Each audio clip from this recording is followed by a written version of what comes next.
Hi, I'm Ben. I'm here to learn English. And I'm Emma. I'm here to help. Let's learn together. Let's learn together.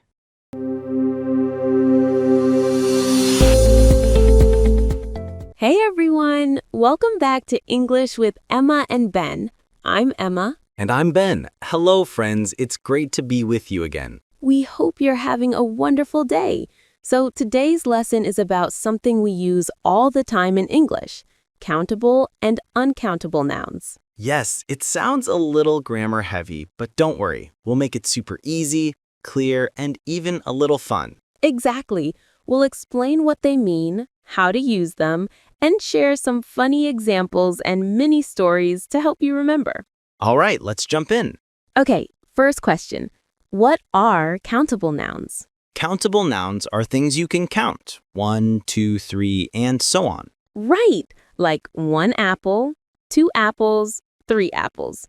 You can count them easily. Exactly. Other examples are chairs, dogs, pens, books, cars, people. Now, what about uncountable nouns? Uncountable nouns are things you can't count one by one. They usually come in a mass, a group, or a substance. Like water. You can't say 1 water, 2 waters. You can say a glass of water, but water itself is uncountable. Yes, the same with rice, sugar, milk, air, music, money, information, advice. So if you can't count it, it's uncountable. Let's play a quick game. I'll say a noun and you tell me if it's countable or uncountable. Ooh, okay. I love games. Let's go. All right. Apple. Countable. You can say 1 apple, 2 apples. Correct. What about milk? Uncountable. You can't say 2 milks. You say 2 bottles of milk. Nice. Next one. Chair. Countable. 1 chair, 2 chairs. Perfect. And the last one, money. Uncountable. Even though we can count coins or dollars, the word money itself is uncountable. Exactly. Great job. Now that we know what they are, let's talk about how to use them in sentences. Good idea. For countable nouns, we can use a or an in the singular form. Like a banana, an orange, a computer. Right. But with uncountable nouns, we don't use a or an. You can't say a rice or a sugar. That sounds funny. Instead, we use words like some, a little, or a piece of. For example, some water, a little milk, a piece of advice. Exactly. Oh, that word advice, that's a good one. Many students say an advice, but it's wrong. Yes, you have to say some advice or a piece of advice. Let's make a quick comparison for our listeners. Countable, uncountable. An apple, some water. 2 books, a little rice. 3 cars, a bit of sugar. Many friends, much money. Perfect chart. Okay, I have a short story to make this clear. Great. I love story time. So last weekend, I went to the market. I bought some apples, some rice, and a bottle of milk. Nice. Apples are countable, rice and milk are uncountable. Right. I also wanted to buy a chocolate, but the shopkeeper said, "Sorry, we only sell chocolate by the bar." Ah, yes. Chocolate can be both countable and uncountable, depending on how we talk about it. Exactly. If I mean 1 chocolate bar, I can say a chocolate. But if I mean the food in general, it's uncountable. That's such a great point. The same thing happens with coffee or tea. Oh, yes. We can say a coffee when we mean a cup of coffee, but coffee in general is uncountable. So if you're in a cafe, you can say, "Can I have a coffee, please?" But when you're talking about coffee in general, you'd say, "I like coffee." Perfect example. Let's talk about a few common mistakes that English learners make with countable and uncountable nouns. Oh, yes. I hear these all the time. Mistake number 1 is saying, "I have many money." Haha. Yes, it should be I have much money, or better, I have a lot of money. Right. Money is uncountable, so we don't use many. We use much or a lot of. Exactly. Mistake number 2 is saying, can I have an information?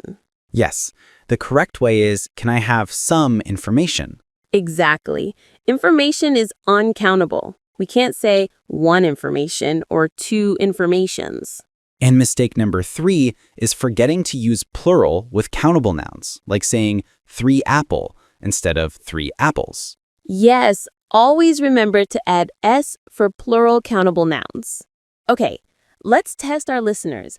I'll read a sentence with a blank, and you choose which word fits, many or much. All right, I'm ready. Okay, I don't have blank friends. That's many friends because friends are countable. Correct. Next one. There isn't blank water in the bottle. That's much water. Perfect. Okay, last one. We have blank time before the movie starts. That's a little time or some time. Time is uncountable. Excellent. Let's give our listeners a few more examples of each type to remember. Good idea. Okay, countable nouns first. Apple, car, book, student, idea, chair, city, cat, country. Nice.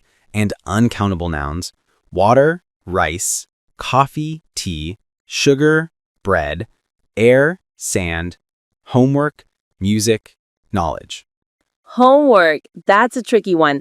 Many students say homeworks, but it's always uncountable. Exactly. You can say a piece of homework or some homework, but not homeworks. Let's give our listeners a few simple tips to remember all this. Good idea. Tip number 1, if you can count it, use many, a few, or several.